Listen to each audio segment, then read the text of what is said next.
Hi everyone. Before we begin the episode, I have a quick announcement to make. I'm actually going to be doing another live show in the near future, as the Trail Went Cold has been invited to participate in the Ottawa Podcast Festival, which is taking place on Saturday, August the 24th, in my hometown of Ottawa, Ontario, Canada. It's an all-day event starting at 1 p.m., which is going to be featuring shows from a number of podcasts from the area, and the Trail Went Cold show has been scheduled for the 7:30 to 8:30 p.m. slot that night. The event is taking place at the Live on Elgin venue, and tickets are only $20 each for the entire day. To purchase tickets or to learn more information, please visit ottawapodcastfestival.com, and we've also got a link to the website in our episode description.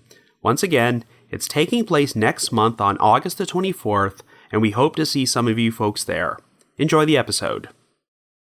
April 26th, 1980, St. Kilda, Australia. 43-year-old Louise Faulkner and her 2-year-old daughter, Charmian Faulkner, are seen climbing into a car driven by an older man.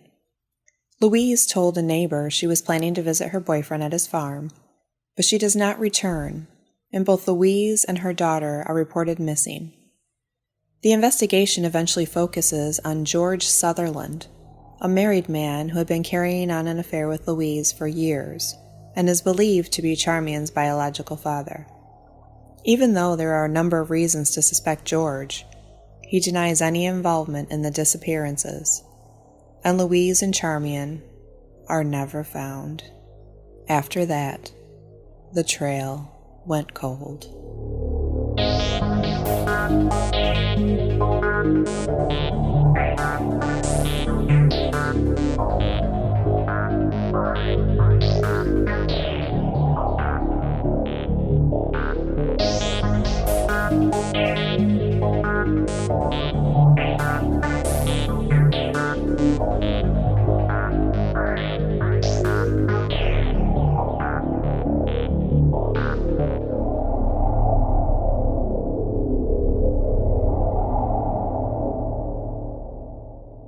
Hello everyone, and welcome to the latest episode of The Trail Went Cold.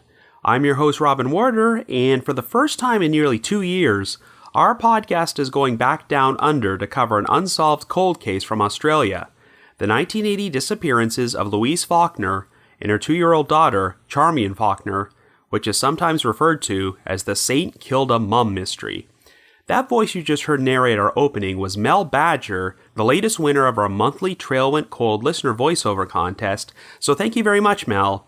This has been a popular recurring contest which we've been carrying on for nearly 2 years now, so if you would like to enter, I will be providing instructions about how to do so at the end of this episode.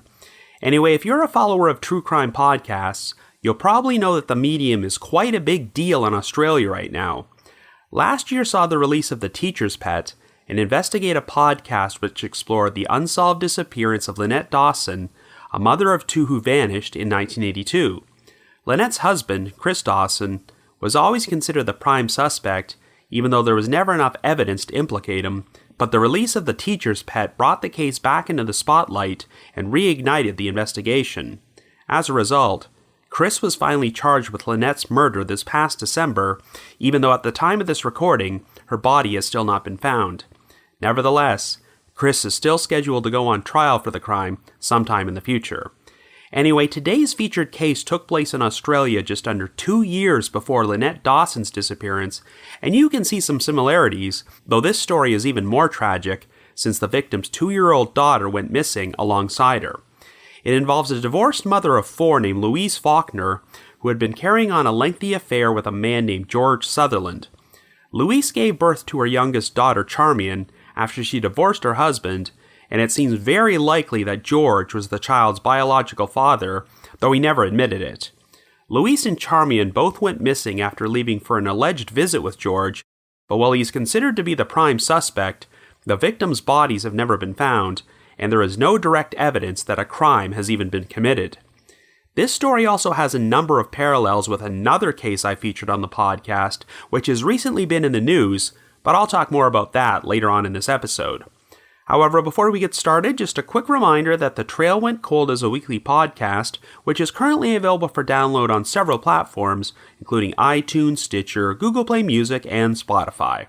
So if you like this podcast, be sure to subscribe to it, and please leave us a rating or review on any of those sites to help spread the word and garner us more exposure. The Trail Went Cold is on Patreon, so if you would like to learn how to support the show, please visit our page at patreon.com/thetrailwentcold. For as little as $1 a month, you can garner access to exclusive rewards, which may include stickers and thank you cards, early access to episodes, and bonus content. So with all that out of the way, let us now explore the unsolved disappearances of Louise and Charmian Faulkner.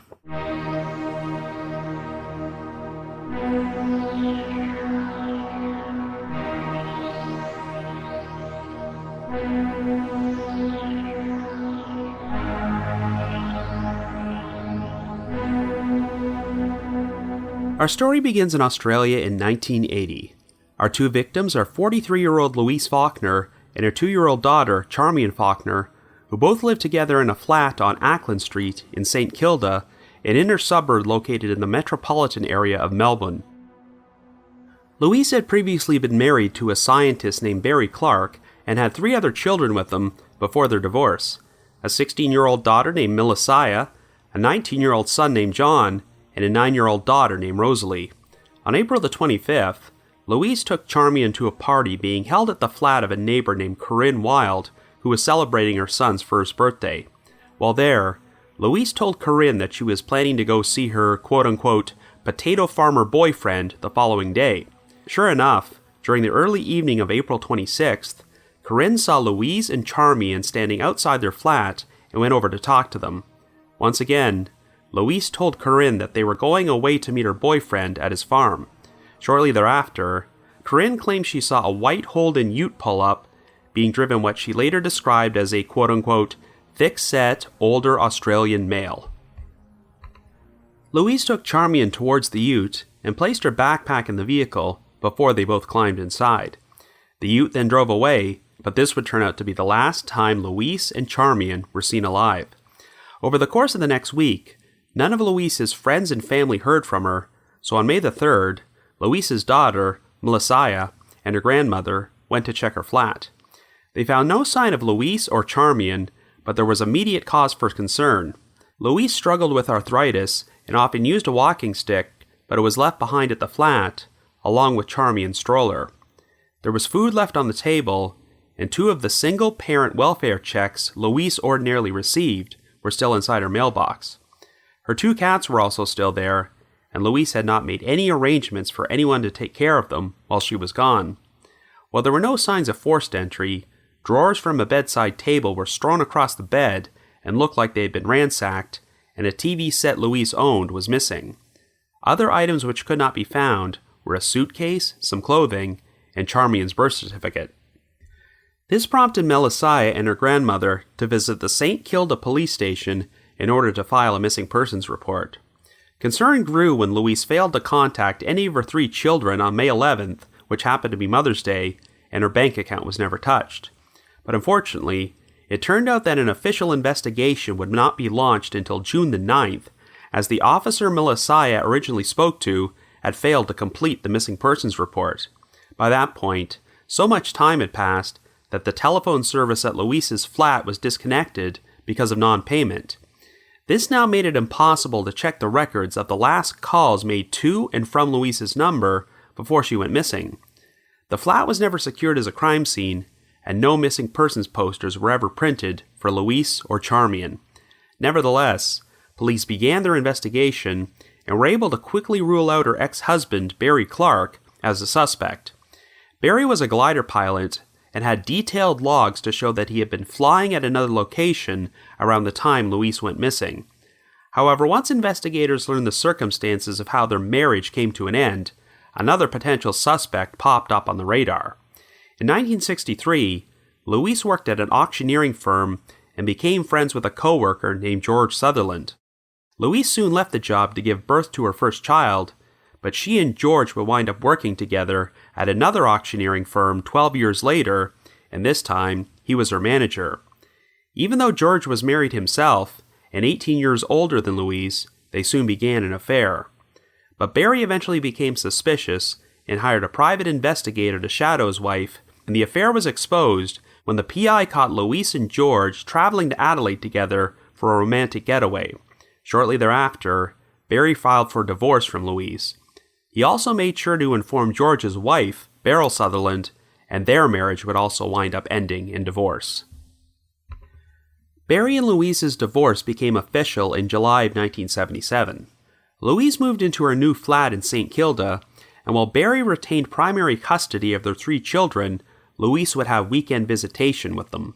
But by this point, Louise was pregnant again, and during the divorce proceedings, she claimed that George Sutherland was the father of her unborn child. On October the 30th, she gave birth to a baby girl named Charmian and would raise the child as a single mother, relying on welfare checks to make ends meet. But even though George had divorced his own wife, at no point did he and Louise ever live together, as George moved him to a farm in Parker's Corner, a small rural settlement located near the town of Erica in the Gippsland region.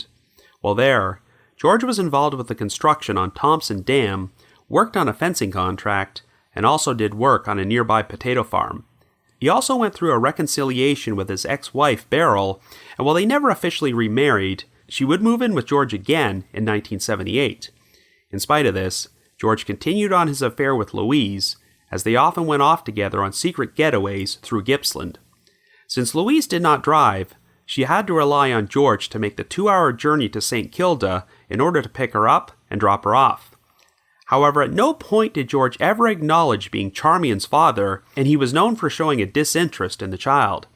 According to Louise, after she became pregnant, George had told her to get an abortion, but she refused to do so. Nevertheless, George still paid Louise's maternity bills and was present at the hospital for Charmian's birth, and he also provided financial assistance for Louise and her child. In early 1980, George and Beryl's 17-year-old nephew, Michael Webster, came to live with them at their farm so he could help George with his fencing contracts and potato farming. Every few weeks, George would drive Michael back to his home in Woodend, and he would use the opportunity to visit Louise. Once police finally launched a missing persons investigation for Louise and learned about her affair with George, they traveled to his farm in Parker's Corner to take a statement from him, though they never performed a search of his property or his residence. Of course, George denied any involvement in the disappearances, but on August the 27th, only 2 months after he was interviewed, George surprised everyone by selling off his property at a heavily reduced price. Shortly thereafter, George and Beryl left the area and traveled to the United States. Their daughter Barbara lived in the U.S. at that time, so they wound up staying with her for a while, and George would later tell police that they relocated in order to help Barbara with her pie business. George and Beryl went on to travel through the country while living in a camper van and made an attempt to apply for permanent residency in the U.S., but they were ultimately rejected and forced to return to Australia 3 years after they left. In 1982, an investigator with the Victoria Police Department received an anonymous postcard addressed to Seaside Sherlock. The writer claimed they were responsible for the disappearances of Louise and Charmian Faulkner and challenged the investigators to prove it. The case had a complete standstill, though police would re-interview George in 1991, and he continued to deny any involvement in the disappearances. George did finally acknowledge the possibility that he was Charmian's father, though he personally did not believe it, since he claimed that Louise had been involved with several other men and actually laughed and made jokes about her promiscuity during the interview. Around the same time period, George was informed that he received a bequest from Louise's will, but he did not make any attempt to contact her children over this. Once again, the case hit a dead end, but in 2001, Louise's eldest daughter, who now went by the name Melissa Diablo, lobbied for it to be reopened, expressing dissatisfaction with the original police investigation. It turned out the original case file had gone missing, and Melissa suspected that police initially had a disinterest in her mother's disappearance because she lived in St. Kilda, which was a fairly seedy area at the time, so Louise may have been written off as a drug addict or a sex worker. Tragically, Louise's youngest daughter, Rosalie, had committed suicide in 1999, and Melissa believed that not having answers about what happened to her mother played a role in Rosalie's decision to take her own life. The investigation would be reopened, and it would turn out that numerous key witnesses were never interviewed, including Louise's neighbor, Corinne Wilde, who had been told by Louise she was planning to visit her quote-unquote potato farmer boyfriend before she went missing. In fact, the previous weekend, Louise had visited her 3 children and even told her son John that she would soon be going away with George Sutherland, but none of the children were interviewed by police at that time. As you recall, Corinne Wilde had last seen Louise and Charmian being picked up by an older man driving a white Holden ute, though she did not get a clear look at him. The new investigation revealed that the potato farmer George worked for in Parker's Corner had once owned a white Holden ute before he traded it in, and it seemed likely George had access to the vehicle at that time. George was re-interviewed by police again, and said that he had not even done any potato farming in the year prior to the disappearances. He claimed that the last time he saw Louise or Charmian was in March of 1980, 1 month before they went missing, when he accompanied them to the St. Kilda festival. His last official contact with Louise was when he spoke with her on the phone on April the 14th. George's alibi was that he spent April the 25th at a hotel and a pub in the town of Erica, and then worked on his property the following day, but there were no witnesses who could support this. However, there were witnesses who thought they saw him driving a white Holden ute on those days, but George denied this. He expressed his belief that Louise had taken Charmian and run off with another man, and when asked if he loved Louise, George replied, quote, "Well, that's a peculiar word in my opinion. It's just a matter of attraction, and that's it." End quote. The new investigation failed to turn up any evidence to implicate George or anyone else in the disappearances, though it helped the case garner more attention, and it would become known as the St. Kilda Mum Mystery. But in August of 2006, the coroner's court would hold an official inquest into the case. This came about after the media received an anonymous letter which read, quote, "I ran into George Sutherland in Mo in early May of 1980 and asked him about Big Boobs and Charmaine. He said it was Charmian, not Charmaine, and I wouldn't be seeing them again as he had got rid of them." End quote. George also apparently said, quote, "She thought she owned me and wanted me to be more of a father to the kid, and at my age, that's bullshit." End quote. At the time, there apparently was a lot of gossip in the community that George had been complaining about his girlfriend bleeding him dry of money. The writer claimed that when George said he, quote-unquote, got rid of them, they initially thought he was referring to a breakup, but once they learned about Louise and Charmian's disappearances, they became frightened of George and made it a point to steer clear of him. Anyway, a public plea was made for the anonymous writer to come forward, and while they never did, this new evidence was enough to launch a coronial inquest. At the inquest, Melissa would testify that after Louise and Charmian went missing, George made no attempt to assist in the search effort and never contacted her or her siblings. She recounted an incident where she visited her mother's flat when George was there. According to Melissa, Charmian would always cry whenever George went near her, prompting Louise to say, quote, "She doesn't even recognize you. You are her father, and she doesn't see you enough." End quote. Melissa even said that after her mother and half-sister's disappearances, she changed her name for fear of her own safety. By this point, George was 85 years old and living as a pensioner in the town of Burney, and his wife Beryl was still with him. While speaking to the media, George did acknowledge the possibility that Louise might have, quote-unquote, sneakily gone off the pill while they were together, and when asked if he felt any pain over Charmian's disappearance, George replied, quote, "No, because I didn't see the child enough to become attached to it." End quote. He also stated that he had a good idea who killed Louise and Charmian, but never elaborated. However, while George was open to speaking with the media, he refused to testify at the inquest on the grounds that he might incriminate himself. But Beryl Sutherland did agree to testify at the inquest and said that she never minded her husband having an affair with Louise while they were married. She also claimed that she never even learned about the disappearances or that her husband was considered a potential suspect until after they returned to Australia from the US years later. It would turn out that another woman had come forward who alleged that she once had an affair with George. When Beryl found out about this, she supposedly threatened the woman over the phone for several hours, but when asked about this incident on the stand, Beryl denied that it ever took place. The Sutherland's nephew, Michael Webster, who had lived with them on their farm in 1980, also testified at the inquest. He recounted an incident where his Uncle George drove past a reservoir near Melbourne Airport and commented, quote, "If you ever wanted to get rid of somebody, you could chuck them in the reservoir and they would never be found," end quote. When the inquest came to an end, the coroner's court concluded that Louise and Charmian had likely been murdered, and while George Sutherland was named as a person of interest, there was not enough evidence to implicate him. During this time period, Melissa went all out in the search effort for her mother and half-sister. She started a foundation called the Louise and Charmian Foundation, which aimed not only to solve their disappearances, but many other missing persons cases from Australia. Melissa and her brother, John, performed their own searches of the bushland near Parker's Corner, where George's former property was located, but this proved difficult due to the ruggedness and vastness of the terrain. Excavations were performed on a garage on the property containing a mechanic's pit, which had been filled in, as well as a local mine shaft, but they ultimately turned up nothing. In total, Melissa estimated that she spent $70,000 of her own money on the search efforts and nearly lost her house because of the financial burden. She even released a CD single titled Louise and Charmian in order to raise money for their foundation, but as far as I can tell, the foundation is no longer around. Following the inquest, Melissa and John wrote a letter to George asking him to end their anguish by revealing what happened. They even said they would be content with an anonymous tip-off about where the location of Louise and Charmian's bodies were, but they never received a response.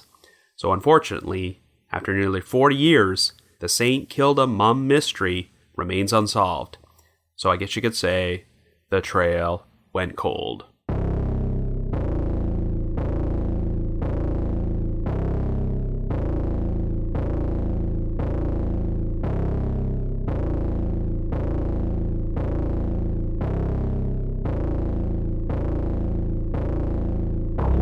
So like I mentioned in the intro, this story has a number of parallels with another case I covered on the podcast nearly 3 years ago, and it's actually quite stunning how similar they really are. You might recall my episode about the disappearances of Renee McRae and her 3-year-old son, Andrew McRae. Both vanished in Scotland in 1976 after Renee's burning car was found at an isolated lay-by. Like Louise and Charmian Faulkner, Renee and her son went missing after leaving together on a trip, and it would turn out that even though she was married, Renee had been carrying on a years-long affair with a man named Bill McDowell, who was also married himself. Not only that, but it also turned out that Bill was Andrew's biological father, much like how George Sutherland was believed to be Charmian's father. In both these cases, the victim's male lover is considered to be the prime suspect, as it's quite clear they had no interest in being a father to their illegitimate child. What's also interesting is that in spite of their infidelity, the wives of Bill McDowell and George Sutherland have always stuck by them, even after they become potential suspects in 2 murders. Of course, this has led to speculation that the wives were complicit in these crimes, or at the very least, knew more about them than they're letting on. Anyway, at the time of this recording, there have actually been some major recent developments in the McRae case, as a quarry located near the lay-by where the burning car was found has been drained. This has led to the discovery of some parts which may have belonged to Andrew's pushchair, which was never found. If the investigation is on the right track, there is still a decent chance that Renee and Andrew's remains will be found, and this case can be solved after more than 4 decades. Bill McDowell and his wife Rosemary are both currently still alive, so they could conceivably be arrested if new evidence surfaces to implicate them. But I'm not so sure the same thing can be said about the Louise and Charmian Faulkner case. While I haven't been able to find any official confirmation that George Sutherland is deceased, he would nearly be 100 years old today if he was alive, so I'd say the odds are not great that he is still with us. Even though he refused to testify at the coronial inquest in 2006, George didn't seem to have much hesitation about talking about the case with the media. But he was 85 years old by that point, so I think he knew he did not have much time left, and there was little chance he would ever see the inside of a prison cell. Now, one unique aspect of this story is that Louise's oldest daughter, Melissa, became such a major advocate for her and has spent thousands of dollars trying to uncover the truth about what happened, but the ironic thing is, that it sounds like they had a very tumultuous relationship. Quite frankly, this is one of those cases in which the victim has not been painted as a perfect saint. At the inquest, Melissa testified that she was her mother's least favorite child, and that while Louise could be a kind, compassionate person, she could also be quite violent and controlling as well. Melissa actually recounted incidents where Louise pushed her through a glass cabinet, locked her in a shed, and repeatedly hit her with a strap and wooden spoon. She stated, quote, "Some days it was like Disneyland, other days it was like the depths of hell," end quote. And it also seems like Louise's ex-husband, Barry Clark, did not think too highly of her. Obviously, there is going to be some resentment since Louise cheated on him, but Barry described his ex-wife as a violent, manipulative, and financially irresponsible person who was often flirtatious with other men during their marriage.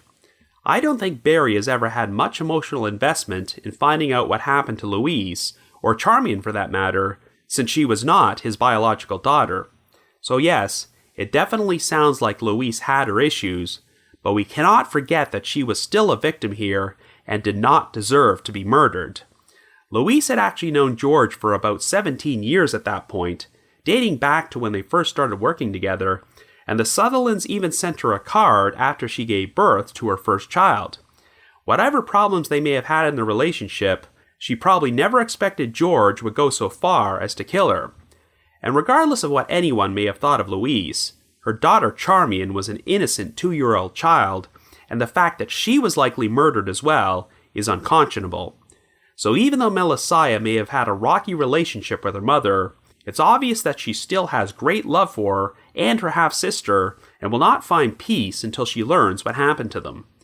I mentioned the Teacher's Pet podcast, which covered another decades-old missing persons case from Australia where a mother disappeared.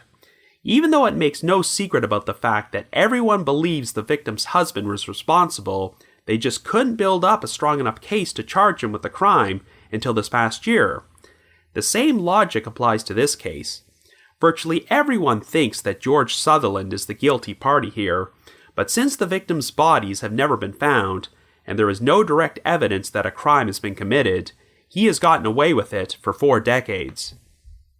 All that being said, there are still a number of unanswered questions about this crime, particularly when it comes to the potential motive. Even though George Sutherland has never admitted it, it's pretty obvious that he was Charmian's biological father.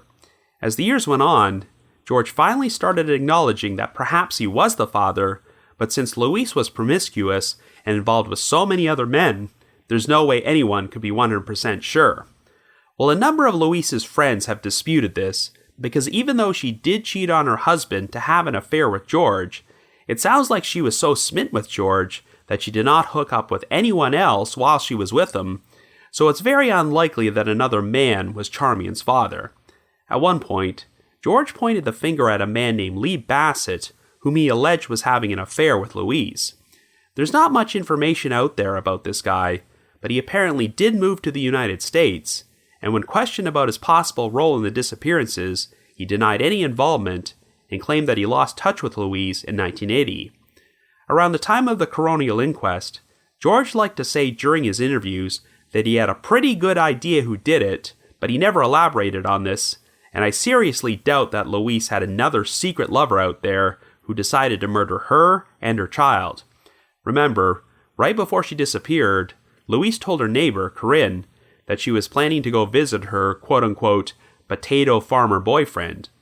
Even though George tried to claim that he hadn't done any potato farming in a year at that point, really, what are the odds that Louise would have a completely different boyfriend who was a potato farmer? Louise and Charmian were picked up in a white Holden Ute, which George apparently would have had access to at that time. Corinne didn't get a good look at the driver, but she described him as an older male, and George was nearly 60 years old by that point. When you consider the circumstances of how the 2 victims vanished, this case might have been solved relatively quickly if the police had been on the ball, but the officer who received the initial missing persons report literally took over a month to complete it. I know it's been theorized that this lackadaisical attitude was due to the fact that Louise lived in St. Kilda, which was not the nicest area, so they just kind of wrote off Louise as some sort of drug addict or sex worker. But even so, a 2-year-old child also went missing, so I cannot believe there wasn't more urgency to at least find out what happened to Charmian. Yeah, the original investigation was botched in a huge way, because when they initially interviewed George Sutherland, it sounds like they were not even aware that Louise had told people about her plans to visit him. If so, they might have decided to perform a search of his farm. Instead, George immediately sold the property and traveled to the United States with his wife Beryl, and they probably would have stayed there if they had not been denied permanent residency. According to everyone who lived in the community, the Sutherlands never gave any indication they were going to do this, and just took off completely out of left field. The real estate agent who sold the property commented on how surprised they were by George's willingness to incur a loss by selling it for much less than it was worth. So while the police never searched the property, I'm sure George wanted to be as far away from there as possible if they did. It's also interesting how one of the investigators received an anonymous postcard from someone who claimed they were responsible for the Faulkner disappearances and challenged the police to prove it. I'm not sure if they ever determined where the postcard was originally sent from, but this was in 1982, when George still would have been in the US. If he did send it, he was probably under the mistaken impression that he'd get to stay there permanently and that the Australian authorities would never be able to touch him. Anyway, the other big piece of evidence in this case was the anonymous confession letter sent to the media in 2006 by someone who claimed that George told them he'd gotten rid of Louise and Charmian. This letter kind of addresses one of the biggest unanswered questions about this case. If George murdered them, what was his motive? After all, even though George denied being Charmian's father, it's not like it was some big secret, as Louise flat out put it on the record during her divorce proceedings, and everyone pretty much assumed that he was. And while George got divorced from Beryl after his affair with Louise was exposed in 1975, they eventually wound up getting back together, and Beryl would testify during the inquest that she did not even mind that her husband was still screwing around with Louise. So with the whole arrangement being such an open secret, what would drive George to commit murder? Well, if the anonymous letter about George's confession is accurate, Louise was apparently putting more pressure on him to be a father to Charmian. Given that he was nearly 60 years old and already had an adult daughter, it seems like he had no interest in being a father again at that stage of his life. He was also apparently heard complaining that his girlfriend was bleeding him dry of money. Even though George denied being the child's father, he still paid Louise's maternity bills when she gave birth, and she probably relied on George for financial support for Charmian, since her only other income was single-parent welfare checks, and she was also experiencing medical problems because of arthritis. So it's possible that George just reached his breaking point and decided to get rid of both of them. All that being said, we can't even be certain that the anonymous letter is legitimate. The writer claimed that once it became apparent that George had committed murder, they became frightened and stayed clear of him. Fair enough, but George also wound up moving to the US only a few months later. If the writer was scared of George, couldn't they have come forward once they knew he was out of the country, thousands of miles away? What made them suddenly decide to send an anonymous letter 26 years after the fact? However, if the letter was compelling enough to bring about a coronial inquest, then I assume the authorities have good reason to believe it's credible. One of the stranger aspects of this case are the circumstances of Louise's flat when Melissa and her grandmother went there a week after she went missing. They discovered some drawers were strewn across a bed and appeared to have been ransacked, and Melissa has always maintained that Charmian's birth certificate was missing. That seems extra unusual when you consider that more essential items were left behind, such as Louise's walking stick and Charmian's stroller. That indicates to me that either A. George specifically requested that Louise bring Charmian's birth certificate on their trip, or B. George returned to the flat at a later time and searched through those drawers until he found the birth certificate himself. Personally, I think the answer is B. It's possible that Louise listed George as the father on the birth certificate, which is why he felt compelled to get rid of it. The main reason I believe George returned to the flat is because of another unusual item which was missing: Louise's television set. George was the one who bought her that TV set, and there doesn't seem to be any reason for Louise to take it on a trip, especially when you consider that Corinne Wilde saw her leave, and only saw Louise place a backpack, which I seriously doubt contained a TV set, in the Holden Ute before it drove away.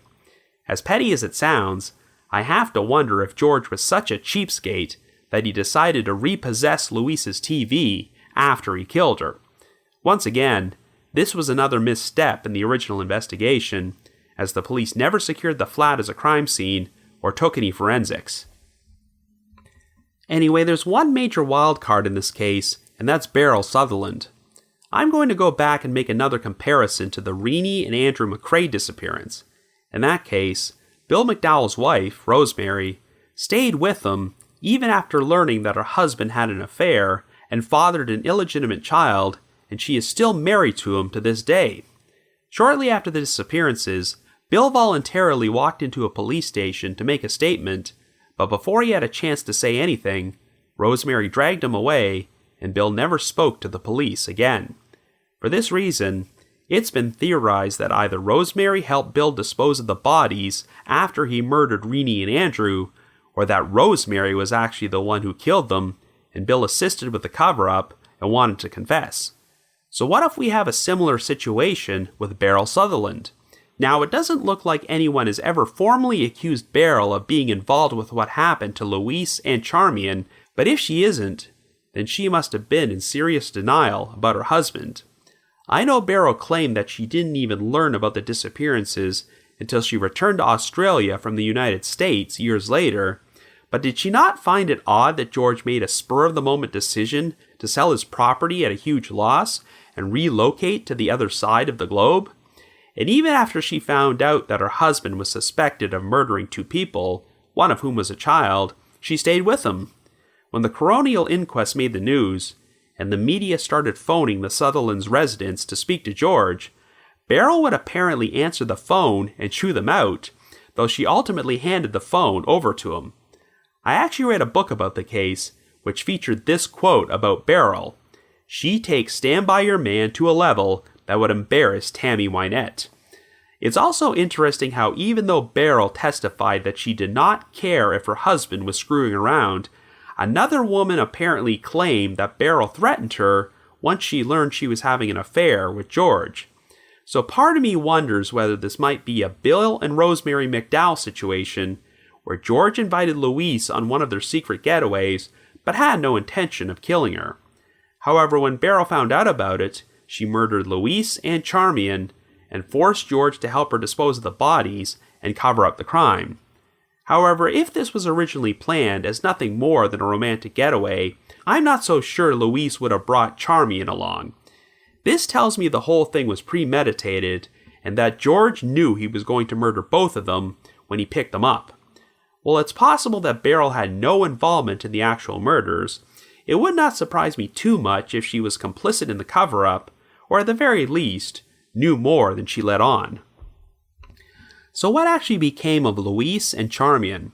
Well, the problem is that since George owned a large piece of property in a vast rural area, there are so many places where he could have disposed of their remains.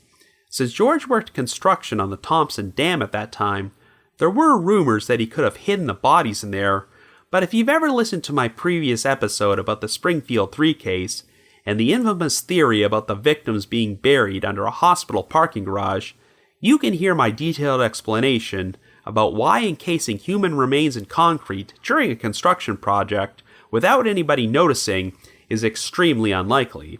I know that George's nephew testified at the inquest that his uncle once made incriminating remarks about getting rid of someone while they were driving past a reservoir. That could be where Louise and Charmian wound up, but if that's the case, recovering them would be a difficult ordeal. Over the years, Melisai has spent a ton of money on search efforts and excavations, but without any solid leads about where the victims might be buried, there are just too many places to check.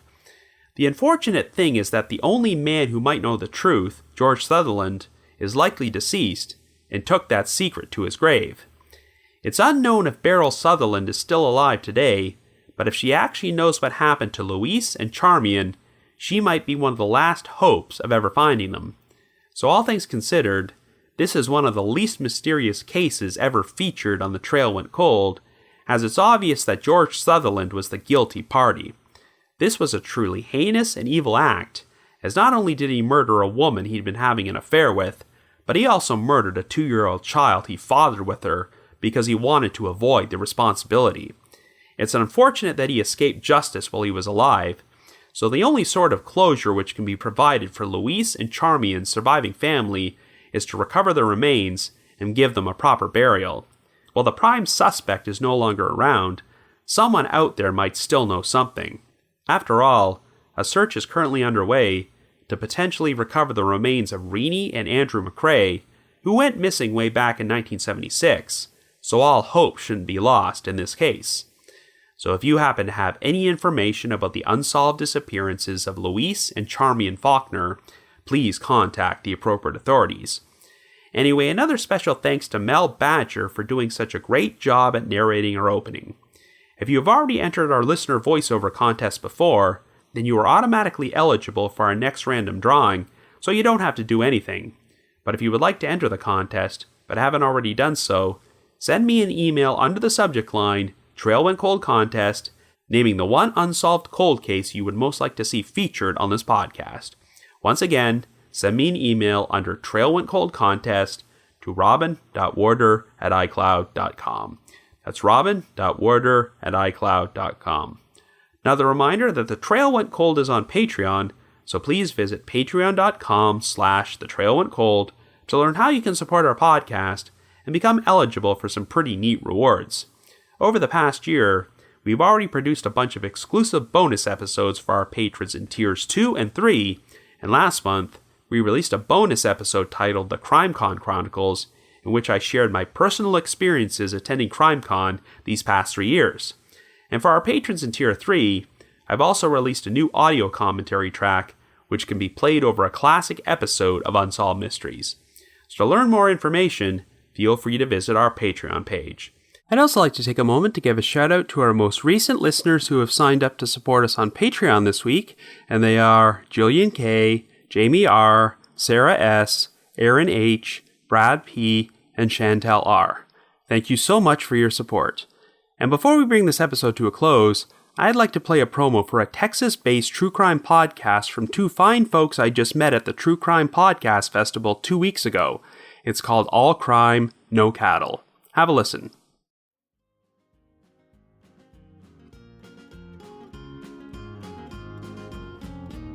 Hi, true crime fans. I'm Erin. And I'm Shay. We host All Crime, No Cattle, a conversational podcast which focuses on true crime stories from the Lone Star State. We strive to bring you a balanced and well-researched story about Texas cases big and small. We do the research so you don't have to. We also end every episode with a good news story, just to remind everyone that real life isn't quite as depressing as true crime can make it out to be. New episodes drop every Thursday, and you can find us wherever you listen to your favorite podcasts. All Crime, No Cattle, because crime is bigger in Texas, y'all. And of course, on August the 18th, less than a month from now, I will be participating in another true crime podcasting event at the Royal Cinema in Toronto, which will also include Christy from Canadian True Crime, Jordan from the Nighttime Podcast, Nina from Already Gone, and Aaron from Generation Y. At the event, we will be doing a presentation about the Donnellys, an infamous Canadian true crime case from the 19th century, and the show will also include panel discussions, an interactive Q&A, and a meet and greet. Tickets are $25 each, and you can find the link to our website to purchase them in our episode description. I also just want to give another shout out to my supporters at the Unsolved Mysteries message board at the Sitcoms Online forum and the Unresolved Mysteries subreddit. Need to provide a big thanks to Miguel Foote, who edits and assembles this podcast together for me, and Vince Nitro, who composes the eerie music you hear on every episode. If you haven't already, you can like us on Facebook, follow us on Twitter, or leave us a rating or review on iTunes, Stitcher, Google Play Music, or Spotify. So have yourself a good week, and join me next Wednesday for another new episode of The Trail Went Cold.